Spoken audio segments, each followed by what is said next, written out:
ভাই সব, আজ আমরা লুকিজমের 40তম অধ্যায় নিয়ে কথা বলছি। আপনারা যদি আমার চ্যানেলটি এখনও সাবস্ক্রাইব না করে থাকেন তাহলে তাড়াতাড়ি করুন, যাতে আপনারা পরের ভিডিওগুলো মিস না করেন। হুনসুকের নতুন পড়াশোনার কৌশল। হুনসুকের স্কুল সকাল 8:40 থেকে বিকেল 4টে পর্যন্ত চলে। আমরা দেখি যে হুনসুক এবং জে একসাথে বসে পড়াশোনা করছে। আশেপাশে কিছু লোক কথা বলছে যে ক্লাসের মনিটরও আজকাল খুব পড়াশোনা করছে।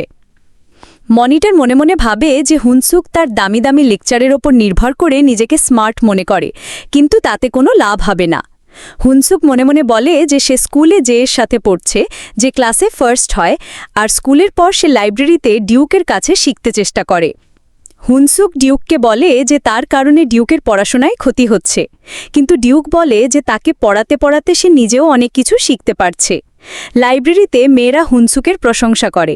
তারা বলে যে সে খুব হ্যান্ডসাম এবং তার মনোযোগ পাওয়া কঠিন। একজন মেয়ে তার বন্ধুর কাছে স্বীকার করে যে সে হুনসুকের সিটে একটি নোটও রেখেছিল।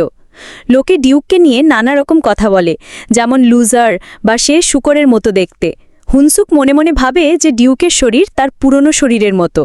হুনসুক ডিউককে দেখে খুব প্রভাবিত হয় এবং ভাবে যে সে সত্যিই অসাধারণ, কারণ তার মধ্যে অনেক ফোকাস এবং নিয়ন্ত্রণ রয়েছে। এরপর রাত হয়ে যায় এবং হুনসুক তার মোটা শরীরে তার স্টোরে যায়। সে মনে মনে ভাবে যে লাইব্রেরির পর সে জয়ীর সাথে পড়ে। হুনসুক জয়ীকে জিজ্ঞাসা করে যে সে এই ঠান্ডা আবহাওয়ায় এত ছোট শর্টস কেন পরে আছে। সে আরও ভাবে যে জয়ী যখন চলে যায় তখন সে তার রাতের কাজের সুবিধা নিতে পারে পড়াশোনার জন্য। সে বলে যে সে এখন পর্যন্ত অনেক সময় নষ্ট করেছে এবং গভীর রাতে ভালো পড়াশোনা করতে পারে। এরপর পরীক্ষার দৃশ্য দেখা যায়। টিচার বলেন যে সবার চোখ যেন পেপারের উপর থাকে এবং যারা কাজ শেষ করেছে তারা যেন ঘুমিয়ে না পড়ে। হুনসুক পেপার দেখেই ভাবে, দারুণ, আমি এই প্রশ্নগুলো জানি।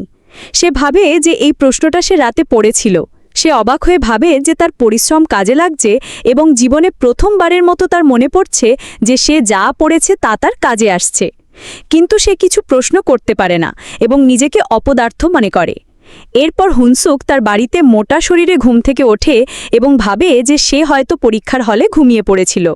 সে মনে মনে ভাবে যে তার শরীর দুটো অনেক দূরে থাকলেও সে এখনও তাদের পরিবর্তন করতে পারে। সেই পরীক্ষার সময় এই কৌশল ব্যবহার করার কথা ভুলে গিয়েছিল। এরপর সে পরীক্ষার কিছু প্রশ্নের উত্তর ভুল দিয়েছে তা দেখতে পায়। সে তার বিছানায় শুয়ে ভাবে যে পরীক্ষার সময় বিছানায় থাকাটা বেশ মজার।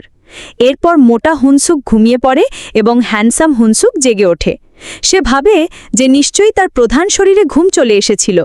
তার নজর তার উত্তরপত্রের ওপর পড়ে এবং সে ভাবে যে সে এখন পারফেক্ট স্কোর করতে পারবে। এখন হুনসুক এই কৌশলটি ব্যবহার করে বাকি সব পরীক্ষা দেয়। সে ভাবে যে জোর করে একটি শরীরকে ঘুম পাড়াতে হয় যাতে অন্যটি জেগে উঠতে পারে। পরীক্ষার ফলাফল এবং নতুন চ্যালেঞ্জ। পরের দিন টিচাররা র্যাঙ্ক ঘোষণা করেন। হুনসুক এবং ক্লাসের মনিটর দুজনেই খুব অবাক হয়। মনিটর জিজ্ঞাসা করে যে ড্যানিয়েল কিভাবে ফার্স্ট হলো। মীরা বলে ড্যানিয়েল খুব স্মার্ট এবং পড়াশোনাও খুব ভালো। তার এই স্কুলে নতুন ট্রান্সফার হয়েছে এবং এসেই সে ফার্স্ট র্যাঙ্ক পেয়েছে। যে খুব শান্তভাবে নিজের সিটে বসে হাসছে। অন্যদিকে ক্লাসের মনিটর বেঞ্চে মাথা রেখে কাঁদছে। লোকে তাকে দেখে হাসে এবং তাকে লুজার বলে। মনিটর কাঁদতে কাঁদতে মনে মনে ভাবে যে সে তার সাধ্যমতো চেষ্টা করেছিল, কিন্তু এর চেয়ে বেশি কিছু করতে পারত না।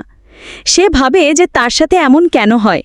হুনসুক তাকে কাঁদতে দেখে মনে মনে বলে যে সে যেন খুব ভুল কিছু করেছে, কারণ মনিটর, জয়ী এবং ডিউক সবাই পরীক্ষার জন্য অনেক পরিশ্রম করেছিল।